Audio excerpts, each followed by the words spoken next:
Hi, I'm Crystal. I am an Army veteran, an advocate, and a patient living with fibromyalgia, arthritis, degenerative disc and joint disease, along with chronic injuries due to my military service. As a patient, when I think about the privacy and security of my health data, I like to know what systems are being used by medical organizations and companies to protect my personal healthcare data. I also like to know if an entity or organization is receiving my healthcare data because I want to be able to choose how my medical information is used in a third-party sense and what it's being used for. Also, as a patient, I think it's imperative that patients are given information and recommendations to optimize the protection of our healthcare data on our side of things, like from home, using in private browsing when utilizing telehealth appointments, or making sure we're not using an unsecure Wi-Fi line or using public Wi-Fi to access our medical information or health data.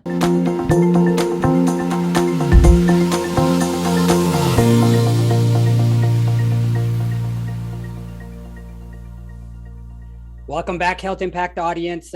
We had a great session this morning in which we started to discuss the idea of how best to apply maybe a methodical, disciplined approach to innovation so we don't over-invest in areas that are not useful and then under-invest in areas that are more useful. And related to that topic, I'm really excited to have Matthew here from SailPoint to really talk about one area of innovation that we sometimes do underinvest in to our own detriment, and that is on cybersecurity in general, but more specifically, identity and access management.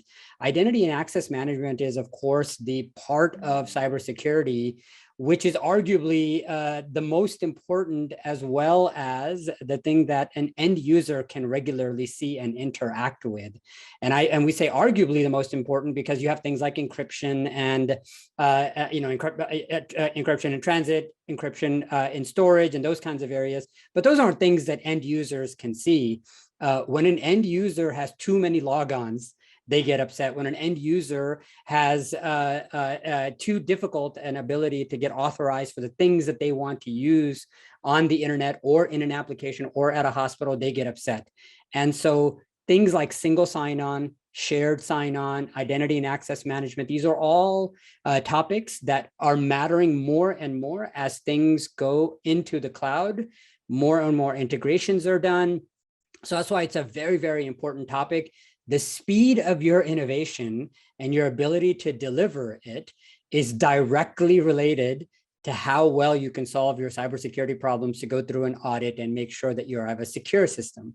So with that, let me let Matthew introduce himself, tell us what you do at SailPoint, and we'll take it from there.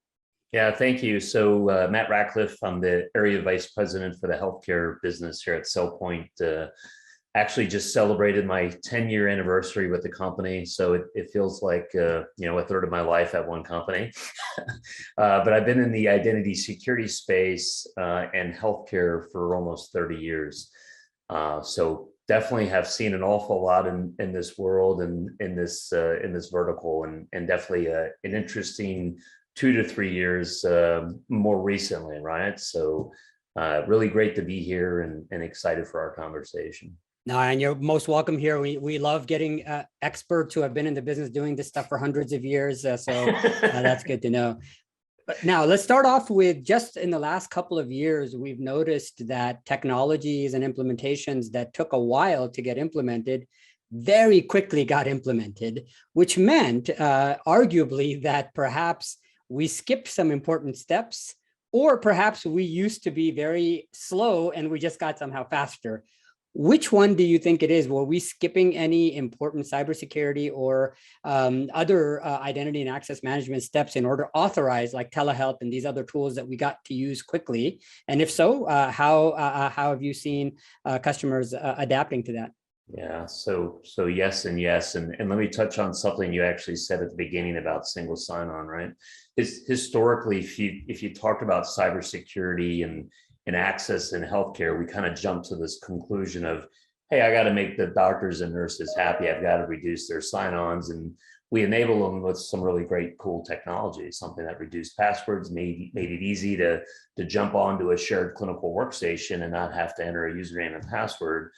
But I always try to get CIOs and CISOs to kind of pause for a second, step back and think about what we're doing when we do that.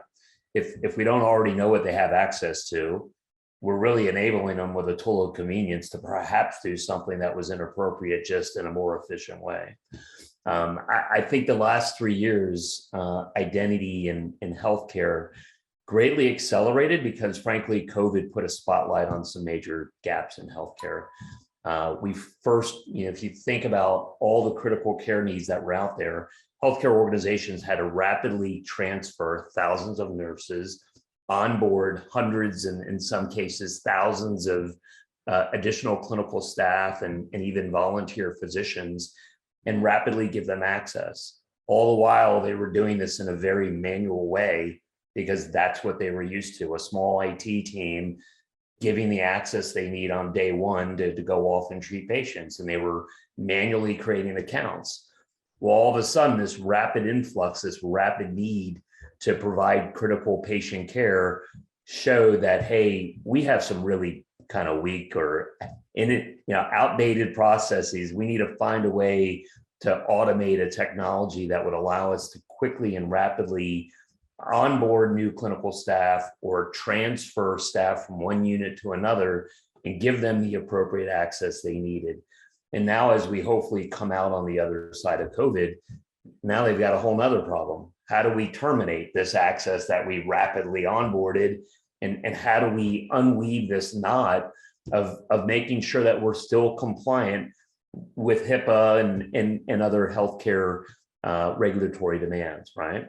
So the last 3 years has definitely been exciting in our world because they've now prioritized identity security. They're looking for ways of automation. And oh, by the way, the industry isn't stagnant. It's moving forward in a very rapid way. A lot of M&A activity, a lot of cloud transformation. So now they're trying to do even more with these small IT teams. So the need for automation is really that much more important. So although they had processes in place before, the fact is they weren't automated.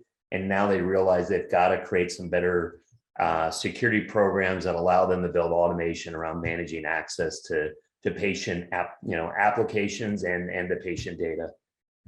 So what do you think, Matt, about walking into a health system, looking at what they do and say, oh my goodness, these guys are ready for automation. They're ripe for implementation of solutions like a SailPoint or a variety of other of your compatriots in that sector. So what could you tell healthcare executives to say, look, if your IT teams take N number of days to do identity or Y number of hours to do XYZ, what are some of the symptoms of not having things automated that can easily be automated today with modern tooling?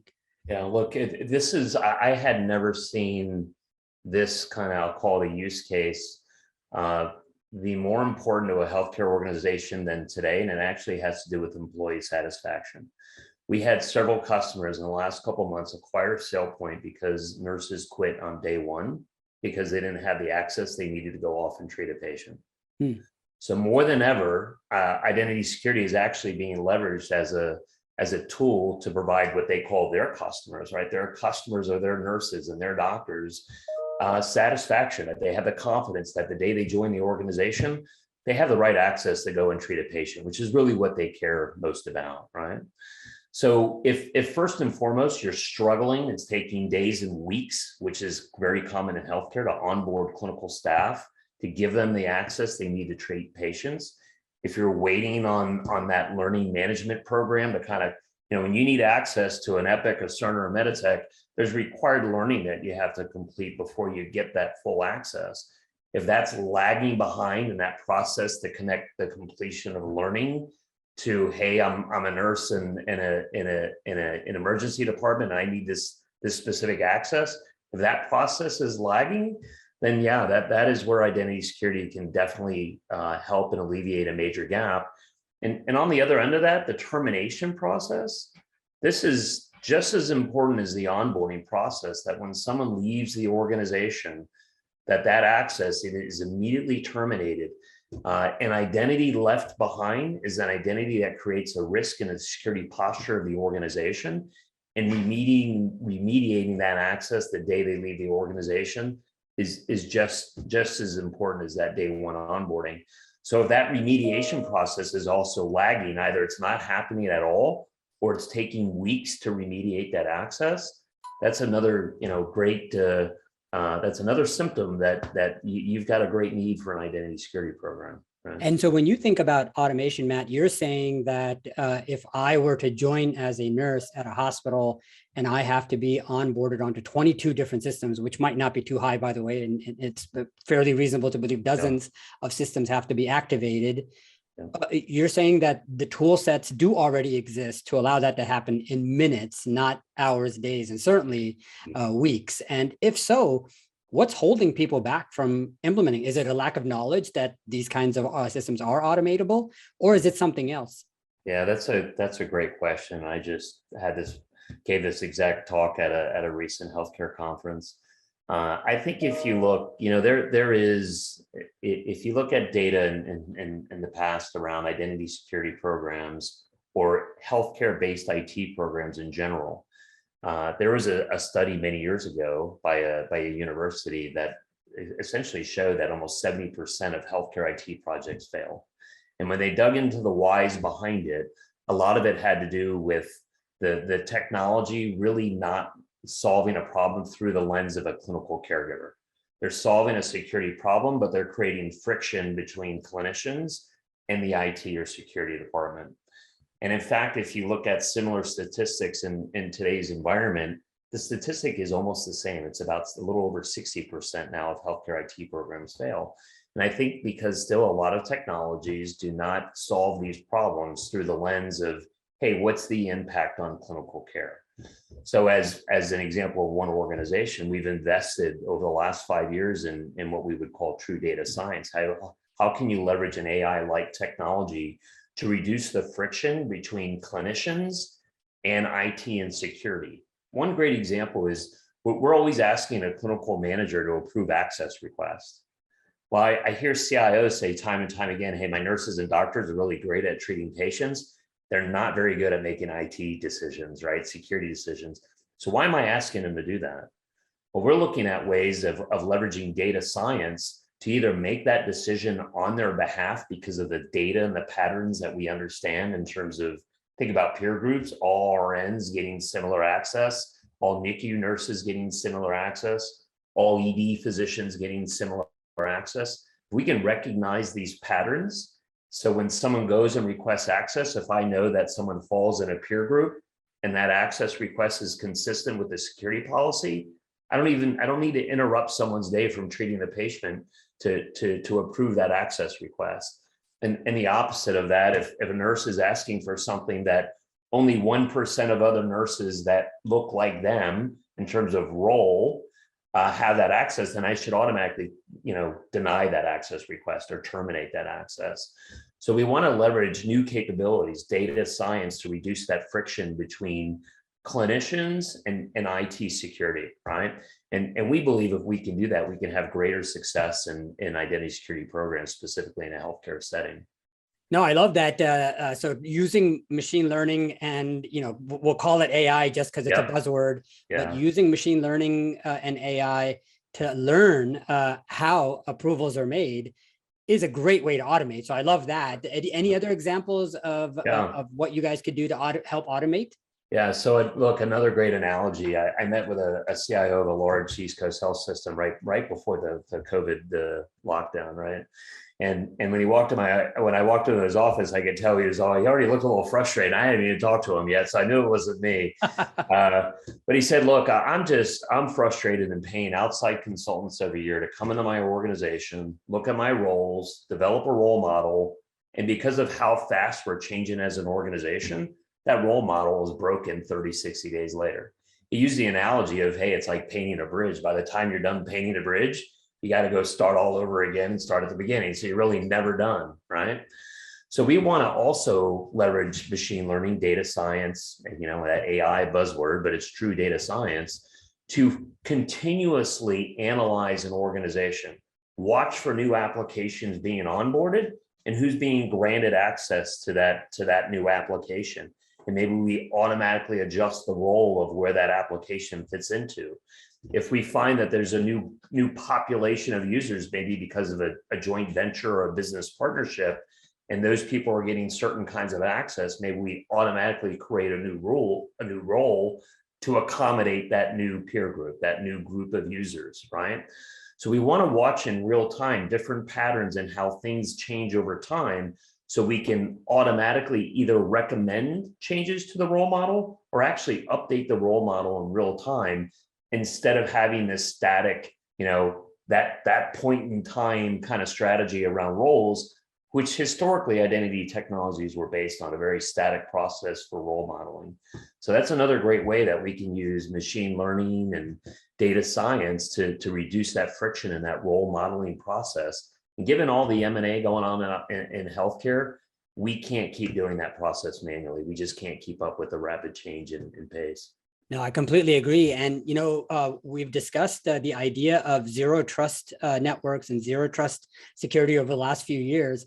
One of its shining goals, North Stars, tenets is that instead of approving someone because of what location they sit in, for example, behind a firewall, or generic rules that could apply to multiple people, zero trust says everybody's security must be individualized. Well, that's a nice thing to say, but very, very difficult to pull off if you don't have proper ID management in general, and more specifically, the kinds of systems that you guys are talking about at SailPoint. So as you talk to CIOs and CISOs, do they bring up zero trust as a way of using IDM and ID management and potentially SailPoint, et cetera, to implement zero trust? Where does zero trust fit in the mix at the moment?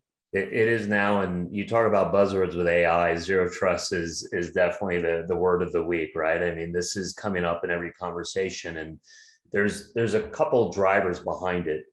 One, it's just good security practice, right? Giving broad access to applications, and oh, by the way, data is not a great practice. We should really be providing access at the point of interaction or at the point of care, and removing it, even if it's a matter of hours or minutes, remove that access when they no longer need it, right?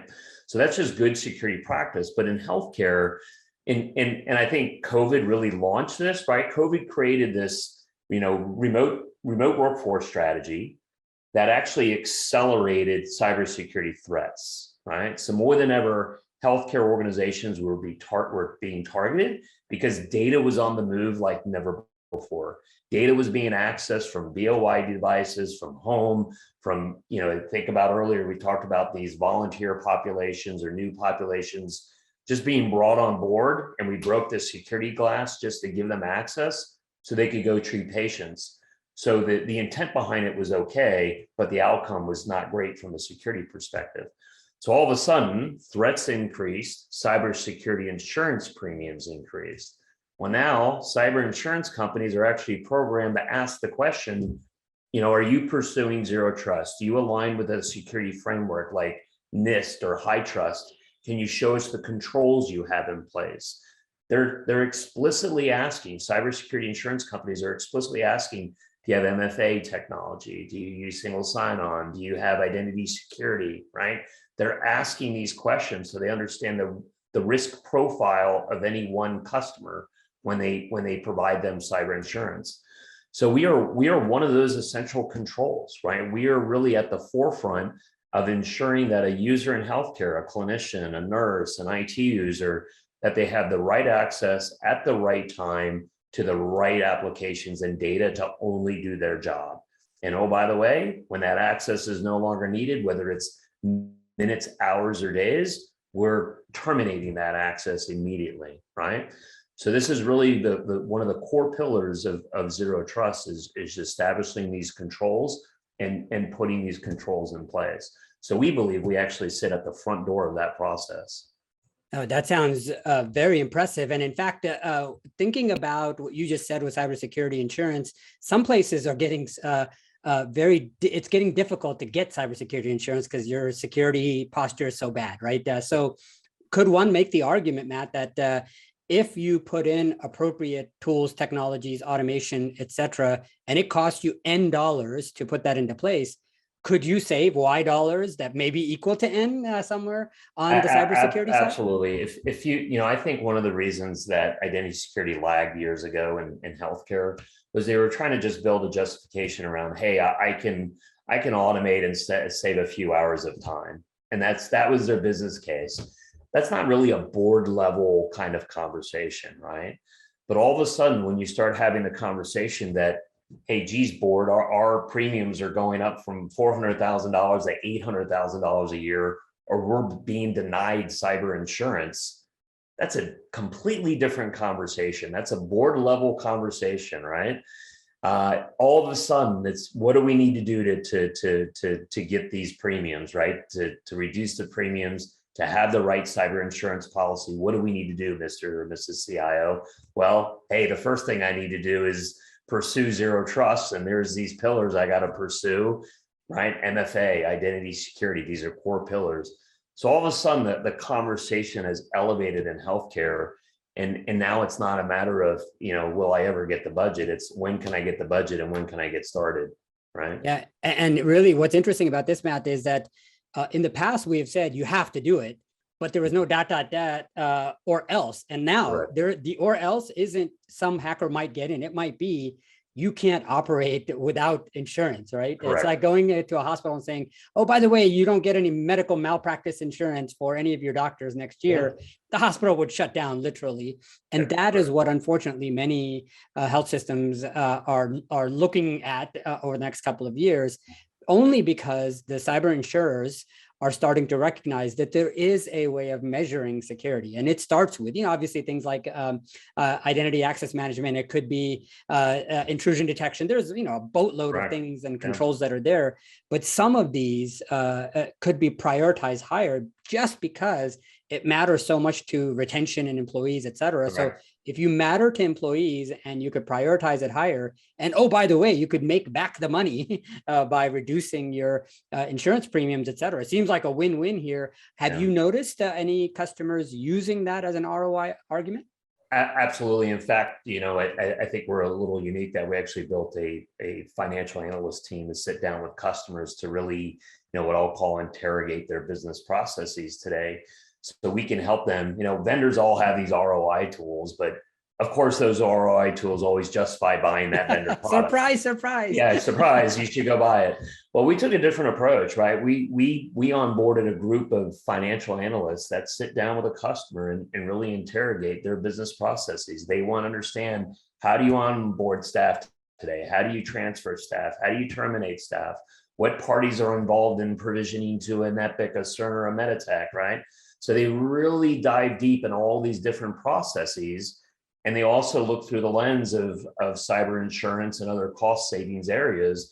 And they build up the business value proposition based on that customer's world, how they do business, how their processes are managed. And then they create this board level presentation that really allows them to put forth some true, investments and cost savings over a 3-5 year period that are more tangible and real, right? They're not these vendor, derived numbers. So we've really taken a different approach in helping customers solve that problem and to tell that board level conversation of why identity security is super important. And by the way, we always talk about applications, and maybe that was the way 10, 15 years ago, and everything was on-prem in healthcare. But I got to tell you that the amount of IoT devices out there now, and the amount of data that's flying around, you've got to address identity security, a single pane of glass through 3 pillars: the applications, the data, and more often than not, we're finding our healthcare customers have one or more cloud infrastructures and Azure and AWS and GCP, right? Google Cloud. So we've also got to treat the access to the applications and data the same, but also to the sensitive permissions, the privileged accounts that sit within that cloud infrastructure.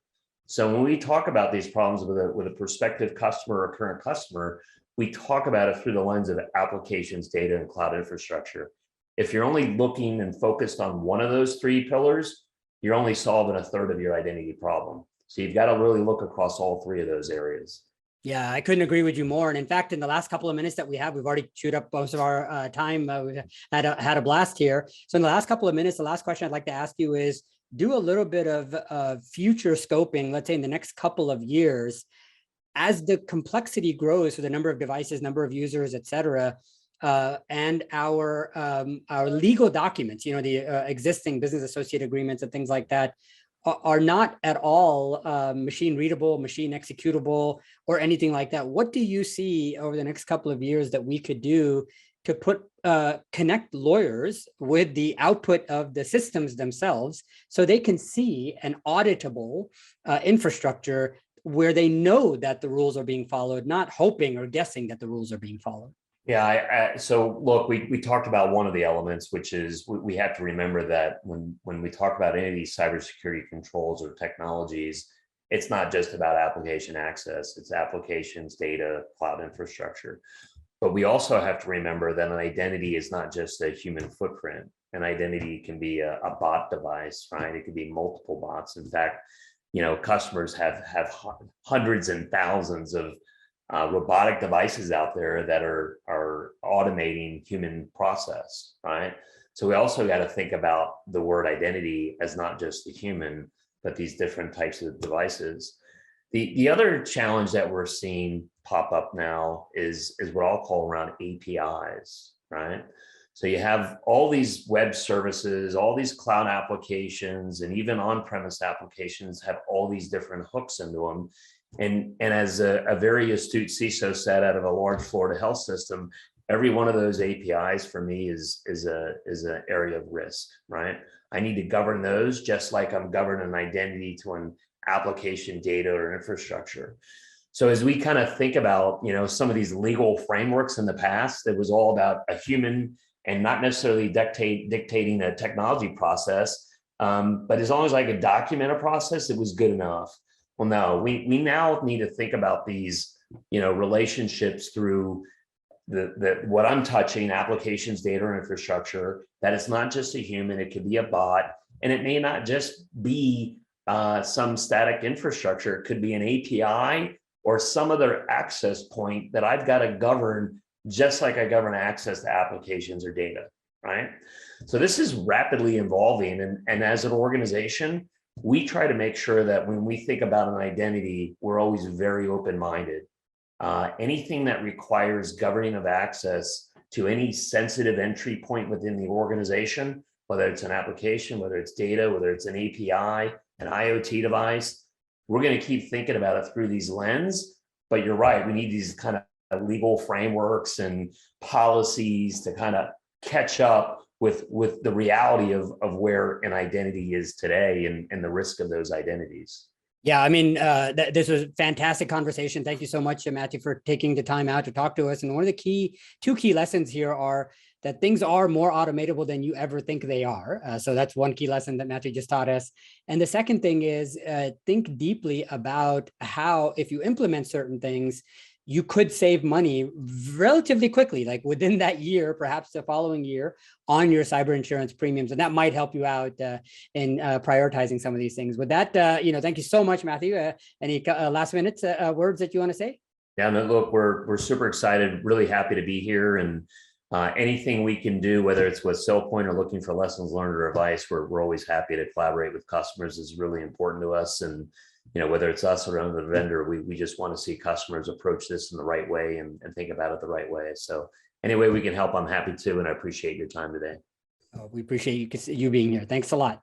Thank you.